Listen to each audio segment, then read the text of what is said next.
that line of work, that field to mold young minds and to positively influence the next generation. Did I get it wrong? Absolutely not. Not. So this topic is something that is close to her heart, but I'm going to jump in on it as well because education for me is also pivotal to the success of society. Full stop. Put a pin in it. There's no need to discuss it any further. But what's happening in the Western Cape at the moment has got people talking.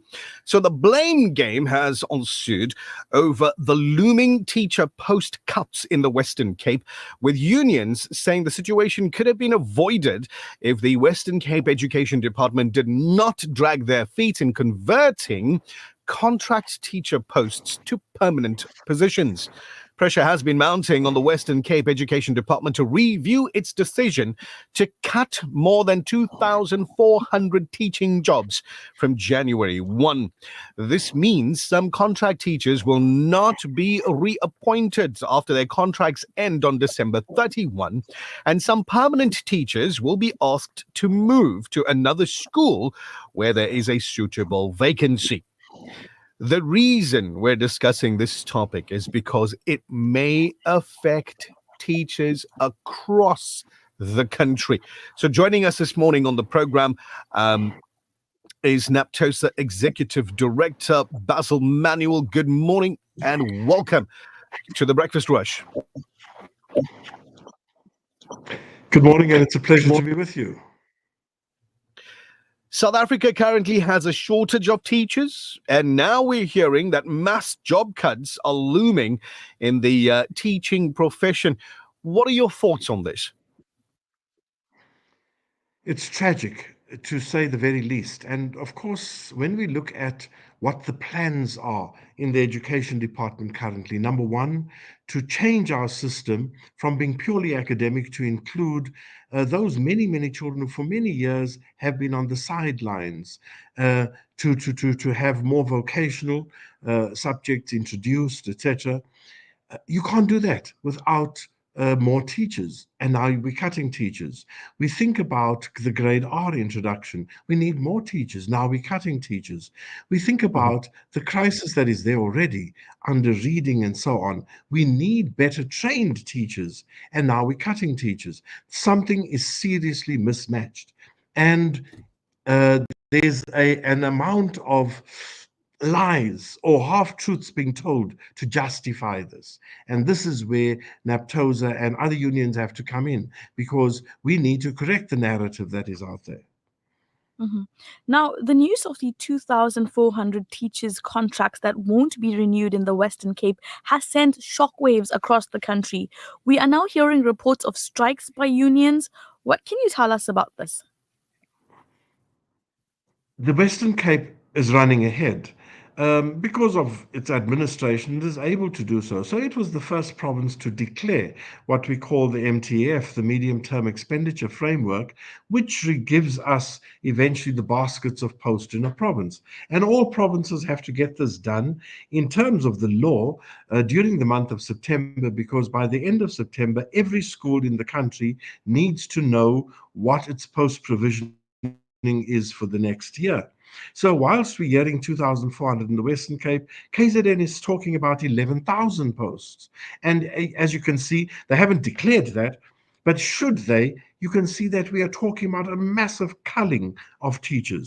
So yes, there has been reaction. From NAPTOSA's side and one or two of the other unions, we've declared disputes, and the LRC has already accepted and will adjudicate over the dispute.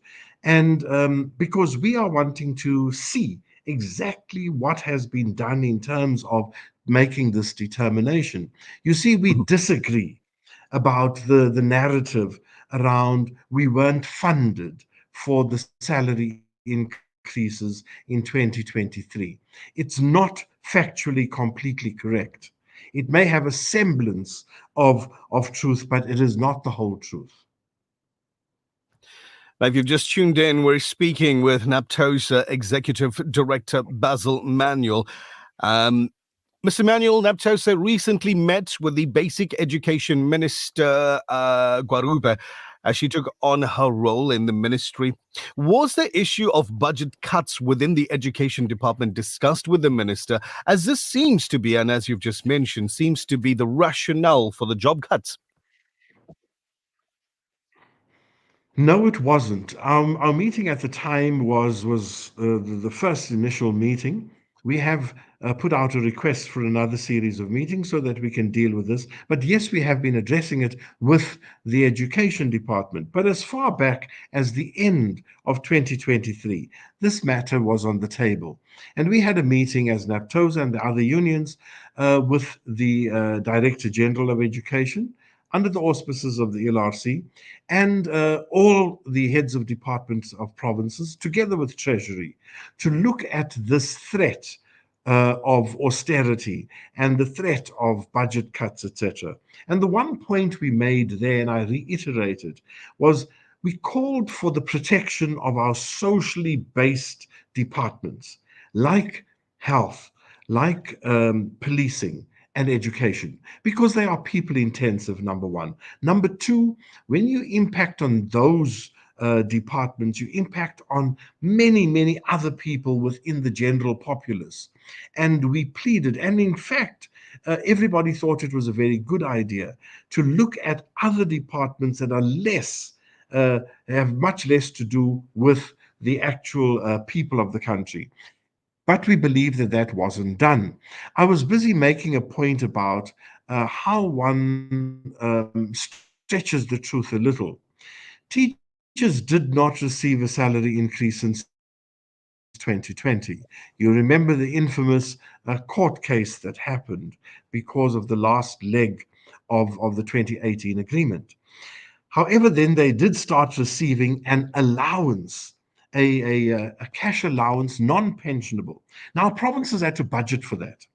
When we got to 2022, the end of 2022, bargaining for 2023, one of the bargaining decisions was that that allowance, which was budgeted for, converts into 4.2%. That must now become pensionable, plus the increase for 2023, which was only 3.3%, hence the 7.5. Now to say we didn't get funded is a lie, because you had the 4.2%, you were budgeting for it all along, and it was only the 3.3% that you were budgeting for. So my view is, were you really believing as provinces that teachers amongst the public service don't have a right to an increase in salary given the times we are living in, that you didn't even plan for a 1 cent increase? That is a serious indictment on how we value our teachers and public servants at large. So I don't buy into this view that the 7.5% wasn't funded. The 3.3% may not have been fully funded. But then it can't result in this massive culling of teachers that we are seeing at the moment.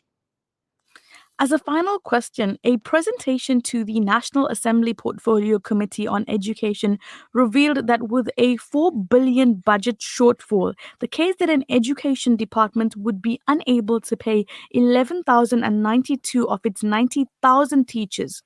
What are your thoughts on this?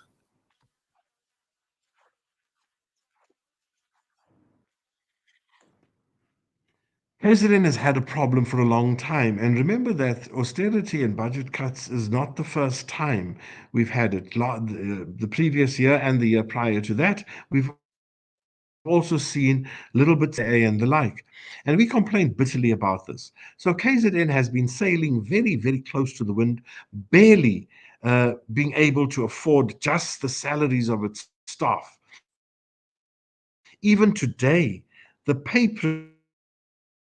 progression, which is paid out for performance to public servants and teachers in particular, has not been paid by KZN.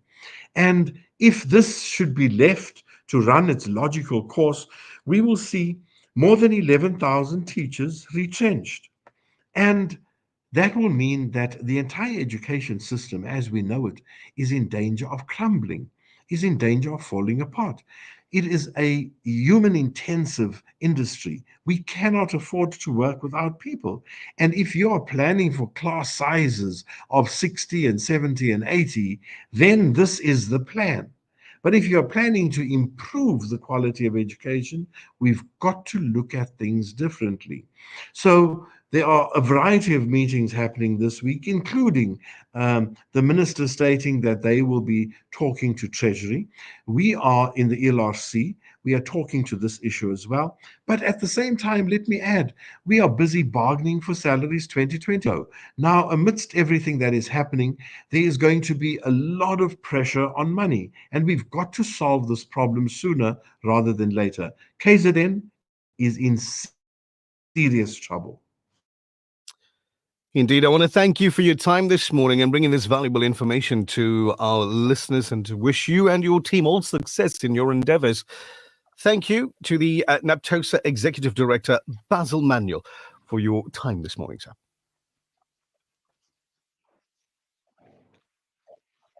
Thank you very much. A little bit of a delay on the video, a little bit of a delay on him hearing and responding to, but that's what happens when you go live on various different mediums.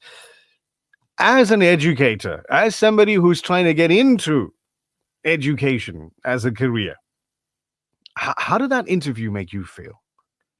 Be honest.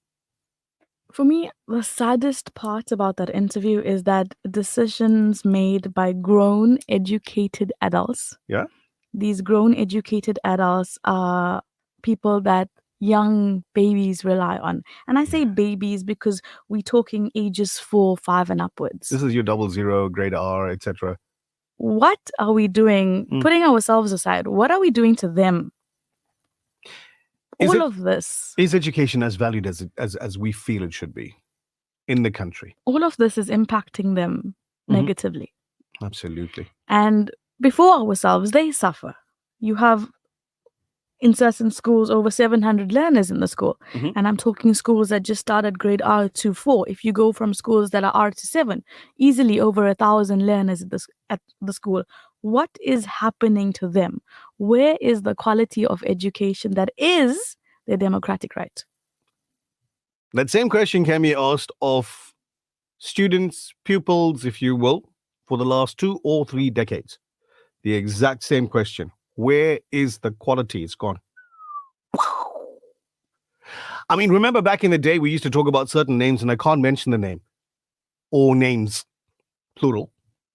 But we used to talk about certain schools and think to ourselves, if only I can get my child in there. I mean, look at the history. There are so many leaders of society that have come out of the school environment. There's so many business leaders. There are political leaders that came out of this environment. Doctors, lawyers, accountants, you name it, came out of this school environment. And over the years, whether it was 1 decade or half, or 1.5 or 2, whatever the case may be, the reputation of old is still there.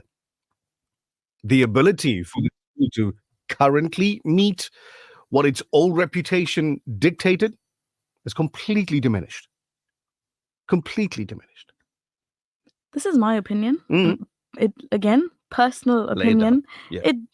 It boils down to corruption. It's pure corruption. And then we question the children when they don't perform.